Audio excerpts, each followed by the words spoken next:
네, 오늘은 이제 호세아 마지막 장 10장에서 14장까지의 말씀을 이제 읽었습니다.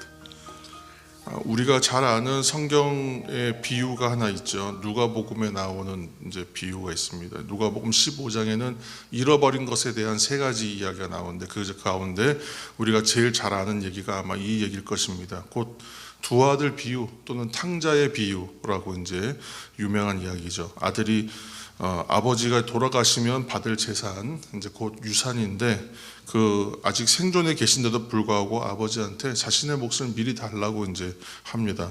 사실은 이제 이것 자체가 아주 망령된 행동이죠. 그래서 사실 이렇게 되면 돌에 맞아서 이제 그렇게 될 수 있는 상황인데, 아무튼 이 상황에서 자신의 몫을 달라고 하여 결국은 받아내고 자신의 몫을 챙겨서 떠나서 외국에 가서 허랑방탕하여 다 허비해버리고 돌이켜서 이제 결국은 거지꼴이 돼서 갈 데가 없고 먹을 것이 없고 이제 그런 상황이 되니까 뉘우치는 마음으로 이제 내가 아버지께 가서 차라리 종이 되겠다 그런 마음으로 돌아오게 되는데, 아버지가 이제 그를 반겨서 잔치까지 열어서 맞이하고 기뻐한다. 이런 이제 이야기죠. 사실 이제 이야기의 주인공은 우리가 탕자의 비유를 해서 둘째 아들에게 초점이 있지만 그 둘째 아들이야 사실은 첫째 아들에 대한 이야기이기 때문에 두 아들의 비유다 아니면 첫째 아들 비유다 이렇게 하는 분도 있습니다만, 오늘은 이제 그런 것이 아니라 이제 이 아버지의 마음에 초점을 맞추는 거예요, 오늘 본문과. 그래서 누가복음 15장 20절 한 절만 우리가 함께 찾아서 읽겠습니다.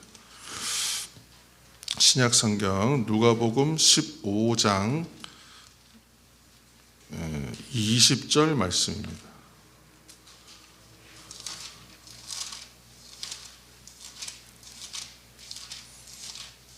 네, 15장 20절. 네, 읽겠습니다. 20절. 이에 일어나서 아버지께로 돌아가니라. 아직도 거리가 먼데 아버지가 그를 보고 측은히 여겨 달려가 목을 안고 입을 맞추니. 아멘. 말씀을 우리 한번 보면 아들이 오는 것을 제일 먼저 보는 사람이 아버지예요. 아버지가 봅니다. 아직도 거리가 먼데 아버지가 아들인 것을 단번에 알아봅니다. 그리고 달려가요. 달려가서 반겨 안고 입을 맞추고 한마디로 이제 너무너무 기뻐합니다. 한마디로 아버지는 그 아들이 돌아오기를 기다렸다는 거예요. 기다렸다는 것이고, 그리고 돌아올지 말지 알 수 없었어요. 그리고 언제 올지도 알 수 없었는데 아버지는 언제고 올까 하고 계속 기다렸다는 거예요. 그렇죠? 그래서 아들이 돌아오면 가장 먼저 볼 수 있는 위치에 나가서 계속 그 아들이 돌아오기를 확인하고 또 기다리고 확인했다는 얘기입니다. 그래서 그가 저 멀리서 오면서 아버지 하고 이렇게 부른 것도 아닌데 거짓골로 온다 그랬잖아요. 지금 행색이 아주 달라졌을 텐데도 단번에 알아봅니다. 단번에 아들인 것을 알고 거리가 먼데도 기어코 달려나가서 반깁니다. 그리고 잔치를 열고 큰 성공을 거두고 외국에 나가서 학위를 따서 오는 것도 아닌데 그것을 굉장히 칭찬만을 받을 만한 일을 한 것도 아니죠. 그런데 아직 죽지도 아니한 아버지가 죽었을 때 받을 유산을 몫을 미리 달라고 해서 허랑방탕하게 사용하고 오는 그 아들을 향하여 이 아버지가 나가는데, 이것을 가리켜 오늘 본문에서 뭐라고 했냐면 측은히 여겨 그랬어요. 측은히 여겨. 측은히 여긴다는 말은 한마디로 사랑하였다는 말입니다. 여기서 아버지는 하나님 아버지를 말하는 것이다라고 얘기하고 있잖아요. 그러니까 오늘 본문을 우리가 여러 장에 읽었는데 그 안에 흐르는 정서는 그 측은히 여기신다는 거예요. 측은히 여기신다. 이처럼 패역한 자녀인 북이스라엘 백성들을 향하여 하나님의 마음은 이전에도 그랬고 앞으로도 그럴 것이다 라고 얘기해요. 이 마음은 변함이 없다. 늘 그렇게 변함없이 측은히 여기신다, 이 얘기입니다. 그렇다면 이 하나님 앞에서 사랑하시고 측은히 여기시고 변함없으신 마음을 가진 하나님 앞에서 이스라엘이 갖고 있는 죄는 그럼 무엇이겠어요?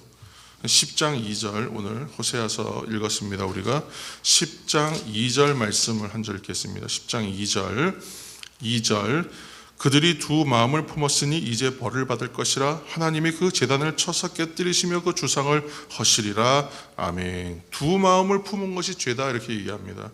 그래서 교만한 것이죠. 교만한 것. 두 마음을 품고 제단을 만드는 것은 교만입니다. 교만하다는 것은 하나님 없어도 돼, 하나님 아니어도 된다, 또는 다른 것이 대체 가능하다라고, 하나님의 자리를 다른 것으로 대체할 수 있다는 얘기잖아요. 그러니까 이 교만하여 다른 것을 의지하여, 성경 계속 보시면 그들이 자신의 병력을 의지했다, 자신의 무력을 의지했다, 다른 힘을 의지했다, 이런 얘기가 계속 나옵니다. 결국은 다른 곳을 의지하여 했던 일들이죠. 교만하였다, 우상을 세웠다, 다른 세력을 의지하였다, 하나님으로 인하여 하나님 되시지 못하게 만들었다, 이런 것들을 계속 얘기하고 있어요. 그래서 솔로몬 후반기부터 시작해서 특히 여로보암 때 단과 베델에 금송아지 우상을 세우고, 10장 9절에 보시면 기브아 사건 언급하거든요. 10장 9절을 보시면 이스라엘아 내가 기브아 시대로부터 범죄하더니, 기브아 시대의 범죄가 뭐냐면 우리가 읽었던 사사기에 나오는 얘기예요. 사사기에 나오는 굉장히 기가 막히고 아주 기괴한 이야기, 성경에 어떻게 이런 얘기가 나올까 싶을 만큼 심각한 얘기가 나오는데, 사사기 19장에서 20장 사이에 나오는 얘기인데, 여러분 기억을 더듬으시면 기브아에서 일어난 일이잖아요. 레위인의 첩, 그죠? 레위인의 첩 이야기. 레위인에게는 첩이 있을 수가 없거든요, 원래는. 근데 레위인의 첩 얘기가 나와요. 레위인의 첩이, 그것도 그 첩이 나가서 또 그 다른 남자랑 이렇게 좀 바람을 피웠는데 그 첩을 데리러 가는 이야기.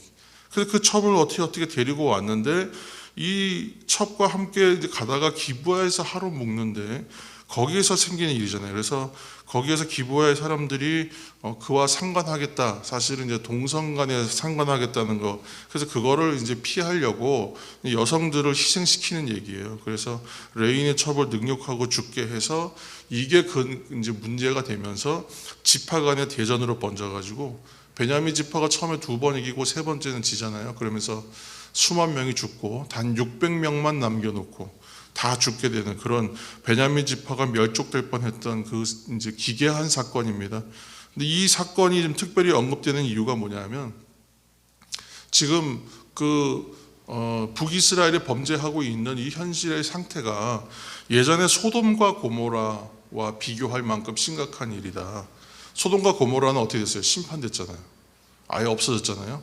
그러니까 아예 지상에서 없어지는 거예요. 그냥 사라집니다. 그것처럼 기브아는 어땠냐 하면 600명 남겨놓고 다 죽었어요. 그만큼 심각한 범죄였던, 그거는 좀 더 깊이 봐야 되는 여러 범죄 것들이 있지만, 거기서도 수만 명들이 양쪽을 통틀어 아주 많은 사람들이 죽고, 이제 특별히 베냐민 지파는 600명 남기고 다 죽을 만큼 심각한 일이었다라고 지적하는 거예요. 그때부터 이런 범죄들이 있었는데 이러한 문제들이 심각했다. 얼마나 이것을 지금 되게 노골적으로 지금 이 부분에서 표현하고 있는 거냐 하면, 창세기 19장의 소돔과 고모라 이야기하고요, 사사기 19장에 나오는 그 레위인 첩 이야기에 히브리 본문을 대조시키면 어느 정도냐면 69개 단어가 일치되게 써놨어요. 일부러 써놓은 거예요. 그렇게 편집자가. 그게 무슨 얘기냐 하면 그만큼 심각하고 동일한 사건으로 본다는 거예요. 같은 관점으로. 성경 안에 그렇게 되게 이렇게 본문을 명확하게 붙여놓는 성경들이 이렇게 많지 않거든요. 그만큼 심각하다는 거예요. 성경에서 굉장히 주목되는 장의 이야기들을 지금 선지자를 통해서 선포하고 있는 거예요. 그만큼 이것은 아주 지금 이제 말끔히 이 땅에서 다 사라질 만큼, 멸망될 만큼 심각한 죄다라고 얘기하고 있는 것입니다. 그러니까 두 사건을 대조시키는 거죠. 그래서 소돔과 고모라는 그런데 이방인들의 타락이었어요. 그런데 기브아 사건은 이스라엘 백성, 하나님의 백성으로서 부름받은 사람들의 문제였다는 거예요. 이처럼 북이스라엘도 그렇게 흔적도 없이 사라질 수 있는 처지다라는 것을 강력하게 경고하면서 회개할 기회를 주세요. 그래서 호세아서 11장 1절이면 11장 1절 함께 읽겠습니다. 이스라엘이 어렸을 때에 내가 사랑하여 내 아들을 애굽에서 불러냈거늘. 아멘. 호세아서 11장 1절이 굉장히 중요한 본문입니다. 왜냐하면 이 본문이 가리키는 방향은 어디로 가냐면 마태복음 2장 15절로 가는 거예요. 그래서 마태복음 2장 15절에는 요셉과 마리아가 아기 예수님을 데리고 헤롯의 손을 피하여 어디로요? 애굽으로 피난 가는 이야기. 그 이야기가 호세아서 11장 1절의 그 예언이에요. 그래서 이것이 다시 곧 얘기하는 것은 뭐겠습니까? 하나님의 긍휼하심, 긍휼히 여기신다. 하나님께서 긍휼히 여기신다는 그 마음의 정점이 어디로 향하고 있어요? 결국은 십자가로 가잖아요. 십자가. 이 백성을 향한 긍휼히 여기심의 그 마음이 절정으로 표현되는 곳이 바로 십자가예요. 성경에서는. 그런데 이 11장 1절이 그 십자가를 예고하는 말씀으로 이어지는 본문인 것이에요. 참 보면서 그 흐름이 이제 읽혀집니다. 그러면 하나님 마음이 어떤지 지금 여기서 표현하고 있는 거예요. 강하게 얘기하시지만 말끔히 이 땅에서 너희들 싹 없어질 거야 라고 이제 마지막 경고처럼 하시지만 회개할 기회를 주고 내가 너희를 얼마나 사랑하는가 하면 훗날에 십자가 사건으로 나의 마음이 표현될 것이다 라고 미리 예언하고 있는 거예요. 지금 백성들은요 절대로 모릅니다. 이 마음을. 우리가 나를 사랑하시는 부모님의 마음을 100% 이해할 수 없는 것과 동일한, 어렴풋이는 알겠지만 그 깊은 속내와 마음까지는 알 수가 없고, 그러므로 내리사랑이라 하잖아요. 내가 받은 사랑만큼 내 사랑을 표현할 수가 없어요. 그래서 오늘 이제 북이스라엘은 깨닫지도 돌이키지도 못합니다. 결국은 아수르에게 징계를 받는, 아수르를 통한 징계를 받는 것이죠. 그래서 나라가 멸망하고 포로가 되는 일종의 벌칙이죠. 이제 죄를 받게 됩니다. 훈련 받게 되고 11장 이제 1절에서 그래서 시작해서 이제 4절 말씀이 중요합니다. 또 4절이면 11장 4절도 읽겠습니다. 4절 내가 사람의 줄 곧 사랑의 줄로 그들을 이끌었고 그들에게 대하여 그 목에서 멍에를 벗기는 자같이 되었으며 그들 앞에 먹을 것을 두었노라. 아멘. 무슨 얘기예요? 심판과 멸망 중에도 회복과 소망이 있다. 끝까지 회개하고 돌아오기를 하나님은 기다리신다. 호세아 선지를 통해서 출애굽 시절부터 그때부터 이어져 왔던 언약 백성으로서의 이스라엘을 향한 하나님의 사랑, 그 마음을 계속 표현하시는 거예요. 이러한 하나님의 마음을 또한 선명하게 보여주는 말씀이 또 있어요. 11장 8절. 11장 8절도 읽겠습니다. 오늘 중요한 본문입니다. 8절 에브라임이여 내가 어찌 너를 놓겠느냐, 이스라엘이여 내가 어찌 너를 버리겠느냐, 내가 어찌 너를 아드마같이 놓겠느냐, 어찌 너를 스보임같이 두겠느냐, 내 마음이 내 속에서 돌이켜 나의 긍휼이 온전히 불붙듯 하도다. 아멘. 긍휼이 불붙듯 한다는 표현이 오늘 얘기의 절정적인 표현입니다. 그래서 놓을 수가 없어요. 놓을 수가 없어. 사랑하기 때문에 포기할 수가 없어요. 버려둘 수가 없습니다. 그런데 내려놔야 돼요. 하나님은 놓을 수가 없는데 놓으셔야 된다는 거예요. 지금 놓는다고 말씀하시는.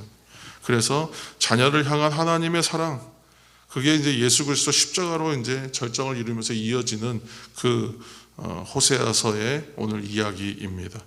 복음의 능력에 대해서 우리가 주일날 나눴습니다. 생명과 기쁨과 자유함을 누리는 자리가 복음의 능력의 자리, 복음의 자리다.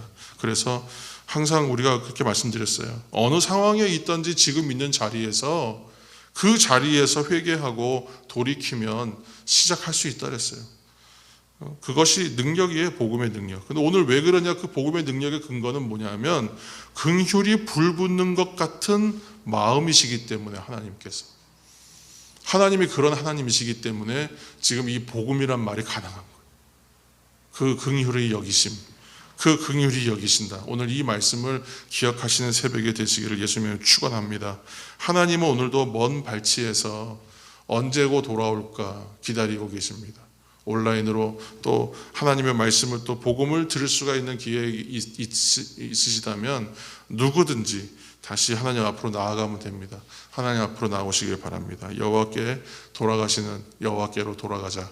오늘 이 말씀을 드리겠습니다. 함께 말씀을 생각하면서 오늘 이 새벽 기도하실 때에 하나님 앞으로 돌아가면 긍휼이 불붙듯 하시는 하나님께서 우리를 여전히 기다리시고 그 자리가 복음의 능력이 나타나는 자리. 왜 그러냐 하면 나를 향한 긍휼이 불붙듯 하시는 하나님의 마음이 있기 때문에 거기에서 회개하면 거기서부터 시작할 수 있습니다. 다시 회복할 수 있습니다. 지금 있는 자리가 결코 끝이 아닙니다. 여러분 힘을 내시고 하나님의 말씀의 은혜로 회복하시기를 다시 한번 축원합니다. 말씀을 생각하시면서 기도하시고 하나님 나를 사랑하시고 아버지 나를 붙드시고 나를 포기하지 아니하시고 나를 위하여 십자가에 이르기까지 나를 사랑하시고 나를 위해 모든 것을 내어주신 긍휼이 불붙듯 하시는 하나님 아버지 앞에 우리는 또 오늘 다시 한번 새벽에 주님 앞에 섭니다. 복된 자녀의 삶을 누리게 하시고 복음의 능력으로 살게 하여 주옵소서. 복음 안에는 생명이 있습니다. 복음에는 기쁨이 있습니다. 복음에는 온전한 자유함과 회복이 있습니다. 하나님 그 은혜를 우리에게 이 땅 가운데에 허락하여 주옵소서. 또한 환우들을 위해서 중보하시면서 통성으로 함께 기도하시겠습니다.